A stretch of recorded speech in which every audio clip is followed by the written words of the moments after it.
C'est avec le Ramadan la célébration la plus importante de l'islam.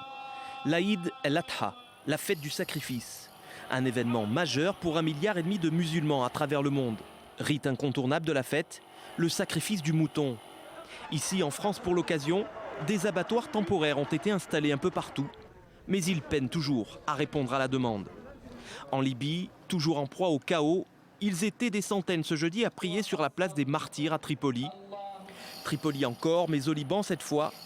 Dans cet abattoir, débouché s'acharne à préparer les moutons, abattus à l'occasion de la fête. À quelques encablures, en Syrie, Bachar el-Assad, lui, assiste à la prière traditionnelle dans une mosquée de Damas. À Jérusalem, des milliers de Palestiniens se sont réunis ce jeudi matin pour prier sur l'esplanade des mosquées après une semaine marquée par des violences sur ce lieu doublement saint. En Afrique, les musulmans du Nigeria célèbrent la fête comme ici à Lagos, alors que le nord-est du pays redoute de nouvelles attaques du groupe islamiste Boko Haram. Direction l'Asie, ici en Chine, les musulmans sacrifient des moutons lors du festival Kurban, la version chinoise de l'Aïd al-Adha. Dans la cité-État de Singapour, les musulmans fêtent, eux, sous un épais brouillard causé par des feux de forêt sur l'île voisine de Sumatra. Signe du progrès technologique en Inde, les vendeurs traditionnels de chèvres redoutent cette année la concurrence des ventes d'animaux en ligne. Une journée de festivité donc pour le monde arabo-musulman, mais entachée cette année par le drame de la Mecque et par l'exil des migrants. Ici, en Croatie, ils sont des milliers à traverser le pays entassés dans des trains, avec une pensée toute particulière pour leur famille en ce jour de l'Aïd. Oui, car l'Aïd, la fête du sacrifice, Cyril, c'est la fête la plus sacrée de l'islam. Et que sait-on sur l'origine de cette célébration? Alors qu'on l'appelle l'Aïd al-Adha, la fête du sacrifice, ou encore l'Aïd al-Kébir, la grande fête, c'est effectivement la fête, la célébration la plus sacrée après le Ramadan dans le calendrier musulman. Pourquoi? Eh bien parce qu'elle évoque le souvenir d'Abraham, Ibrahim chez les musulmans, un Ibrahim qui, pour prouver sa foi en Dieu, va jusqu'à vouloir sacrifier son fils Ismaël, Ishmaïl.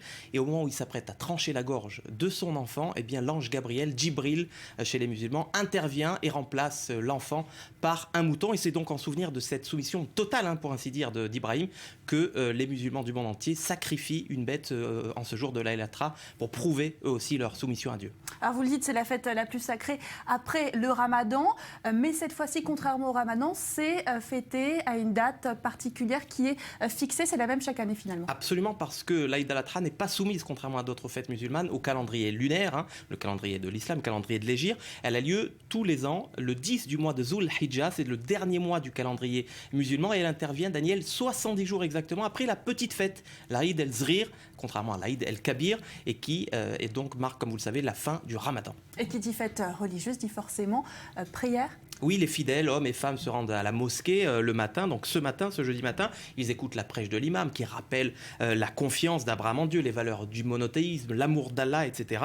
Et puis une fois la prière finie, eh bien tout le monde se donne la collade, tout le monde se pardonne. Et c'est une fête de partage aussi, puisqu'il y a aussi tout ce rituel autour du méchoui. On se réunit en famille. Les croyants qui ne peuvent pas faire le voyage à la Mecque pour le pèlerinage sont obligés de jeûner. En tout cas, il est fortement recommandé de jeûner pour ceux qui ne peuvent pas faire le pèlerinage de la Mecque. Donc autour du méchoui, on se réunit chez le patriarche, généralement chez le père de famille, pour un grand dîner. Et puis les musulmans doivent également, évidemment, manger la viande du sacrifice, mais aussi en garder et en donner aux plus nécessités. En ce sens-là, c'est également une fête de partage et une fête sociale, pour ainsi dire. Oui, et puis une fête qui dure 3 jours. Et il y a d'autres traditions autour de cette fête. Oui, dure 3 jours, mais l'essentiel des festivités, en fait, a lieu le premier jour. Donc aujourd'hui, alors idéalement, on se doit de porter des habits neufs, on offre des cadeaux aux enfants, puis ensuite, comme j'ai dit, il y a tout le folklore, le rituel autour du méchoui.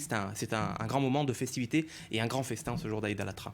Voilà, un moment de festivité qui a malheureusement été endeuillé. Je vous rappelle le dernier bilan, plus de 700 morts à la Mecque. Merci beaucoup Cyril Amar pour ces précisions.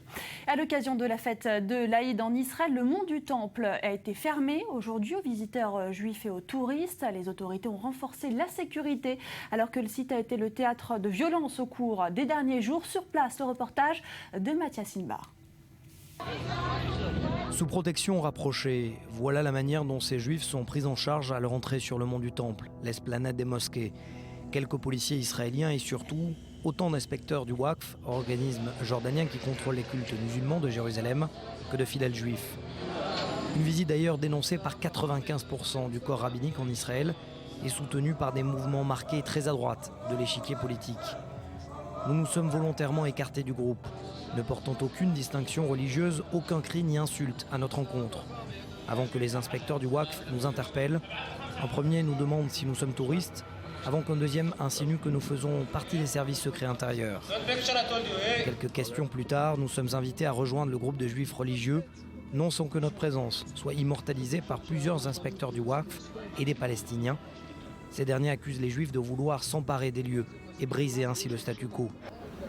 Un statu quo bafoué selon Mahmoud Abbas après une opération des forces de sécurité israéliennes dont la mosquée Al-Aqsa, à l'intérieur de laquelle ont été découverts blocs de pierre, feux d'artifice et explosifs artisanaux. Le président palestinien a dénoncé ce qu'il qualifie d'opération des pieds sales israéliens. Au vu de ces images, ces policiers étaient attendus, non pas par des musulmans pratiquants, mais par des dizaines de jeunes encagoulés. Ces derniers se sont barricadés à l'intérieur de la mosquée, brisant au passage portes et fenêtres. Quelques jours après ces violences, notre marche quadrillée se déroule sans presque aucun contact avec les membres des associations Mourabitoun et Mourabitat, littéralement sentinelles en arabe. Accusées par les autorités israéliennes de semer le trouble autour du mont du Temple, elles ont été déclarées hors la loi le 7 septembre dernier. Elles seraient financées par le mouvement islamique, la branche arabe israélienne des Frères musulmans. C'est en quittant les lieux, à reculons, que nous allons les retrouver dans l'une des rues étroites de la vieille ville. Une manifestation improvisée mais ultra contrôlée. Tout le monde est verbalement attaqué, des policiers aux dirigeants israéliens. Ce jour-là, pas de violence physique. Le déploiement policier est impressionnant. Un autre jour de tension permanente s'achève dans la vieille ville de Jérusalem.